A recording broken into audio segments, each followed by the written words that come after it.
اس دنیا پہ فریفتہ ہو گئے نا جس کا حال ہی کوئی نہیں، جو ہمیں انقریب دبوچنے کو تیار، نگل گئی نا حضرت جی، میرے دادا کو، میری دادی کو، میرے نانا کو، میری نانی کو، میری امی کو، میرے ابو کو کھا گئی حضرت سب کو یہ، اور مجھے بھی کھانے کو تیار کھڑی ہے۔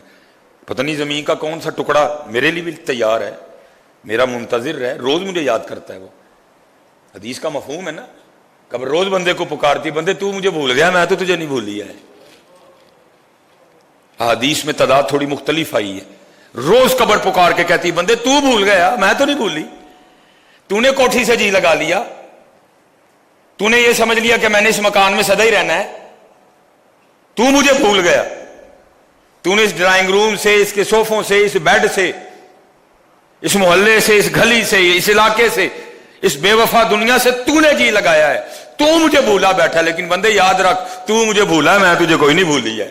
روز یاد کرتی ہے حضرت بندے کو۔ اللہ محبوب نے بھی فرمایا، محبوب نے فرمایا تم بھی یاد کیا کرو، اور محبوب فرماتے جو دن میں 10 بار موت کو یاد کرے گا بروز قیامت شہداء میں سے اٹھایا جائے گا۔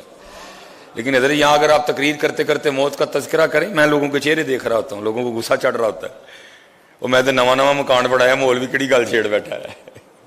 میں لوگوں کے چہرے دیکھ رہا ہوتا ہوں حضرت کہ لوگ مجھے کس انداز سے دیکھ رہے ہوتے ہیں، اور میں یہ نواں مکان بنایا، مولوی کیڑی گل لے کے بہ گیا حضرت۔ نہیں بھائی، یہ کوئی نہ سوچے کہ موت کا تذکرہ کرنے سے موت جلدی آ جائے گی، نا، یہ موت کا تذکرہ نہیں کریں گے تو موت لیٹ ہے، نہیں حضرت، یہ جس کے لیے اللہ نے جو لکھ رکھا ہے یہ تب بھی آئے گی حضرت۔ یہ لیٹ یا جلدی والا اختیار آپ کے یا میرے پاس کوئی نہیں ہے، جو اللہ نے مقرر کر رکھا ہے حضرت۔ یہ وہ لکھا نا، حضرت سلیمان علیہ نبی علیہ الصلوۃ والسلام کے دربار میں نا آپ کا ایک حواری بیٹھا تھا، تو عرض کرتا ہے اے اللہ کے نبی علیہ السلام، یہ بندہ مجھے بڑے عجیب و غریب طریقے سے دیکھ رہا ہے، مجھے اس سے خوف آ رہا ہے، آپ ہوا سے کہیں کہ مجھے اٹھا کے نا اس سے کہیں دور لے جائیں۔ آپ نے ہوا کو حکم دیا، ہوا نے اٹھایا، اس شخص کو کہیں دور لے گیا۔ جب وہ شخص وہاں پہنچا تو وہ جو دیکھ رہا تھا نا دربار میں، وہ پہلے ہی وہاں پہنچا ہوا تھا۔ اس نے کہا میں تجھ سے بھاگا ہوں، تو پھر وہیں کھڑا ہے۔ اس نے کہا میں کوئی بندہ نہیں، میں اللہ کا فرشتہ عزرائیل ہوں، اور تیری روح قبض کرنے ہیں، اور میں دیکھ رہا تھا اللہ نے جس جگہ تیری روح کے قبض کرنے کا حکم دیا تھا موت کا وقت قریب آ رہا تھا، میں وہاں پہنچا نہیں ہے۔ ہاں بھائی، یہ نظام ربی ہے، یہ آپ کے یا میرے اختیار میں نہیں ہے۔ آپ قطعاً نہ سوچیں کہ اگر میں موت کا تذکرہ کروں گا تو جلدی آ جائے گی، نہیں، یہ اپنے وقت پہ آئے گی، اسے بھاگنا نہیں ہے، اس کی تیاری کرنی ہے۔ اسے بھاگنے سے کچھ بھاگ سکتا ہی کوئی نہیں ہے۔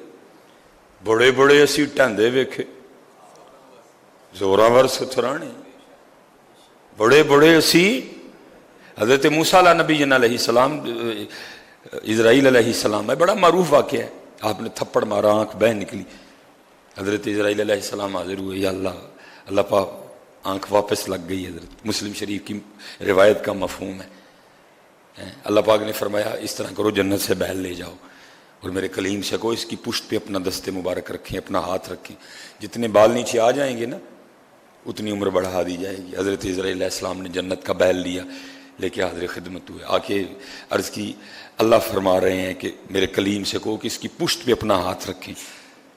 آپ نے فرمایا پھر، اللہ فرما رہے ہیں جتنے بال آئیں گے نا اتنی آپ کی عمر بڑھا دی جائے گی۔ تو آپ نے فرمایا پھر، عرض کی تھی میں پھر آؤں گا، بڑھا دی جائے گی لیکن میں پھر آؤں گا۔ آپ نے فرمایا جو آنا ہے تو چل، پھر ابھی چلتے ہیں۔ بس کوشش کرنا یار، کچھ اسی طرح کی کیفیت ہو کہ جب وہ لینے آئے نا تو ہم بھی آگے سے یہی عرض کریں کہ حضرت اسی تے تیار بیٹھے دیں۔